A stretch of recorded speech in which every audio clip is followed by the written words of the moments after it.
अमरावतीमधून नवनीत राणा यांना उमेदवारी जाहीर झालेली आहे। भाजपाची 7वी यादी जाहीर झाली असून नवनीत राणा प्रथमच कमळावर लढणारे लोकसभा। अमरावतीमधून नवनीत राणा यांना उमेदवारी जाहीर। प्रथमच नवनीत राणा या कमळावर निवडणूक लढणार असून भाजपाची 7वी यादी जाहीर। नवनीत राणा यांना अमरावतीमधून उमेदवारी देण्यात आलेली आहे। गेल्या वेळेस नवनीत राणा या अपक्ष होत्या, त्यांना भाजपाने पाठिंबा दिला होता। दरम्यान आता कमळाच्या चिन्हावर नवनीत राणा या उमेदवार म्हणून निश्चित झालेले आहेत।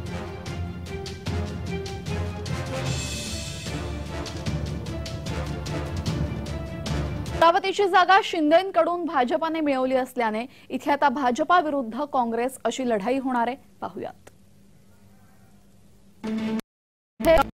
संघर्ष होणार आहे। आपण बघतोय भाजपाकडून उमेदवार जाहीर झालेले आहेत नवनीत राणा, तर काँग्रेसकडून इथे उमेदवार आहेत बळवंत वानखेडे।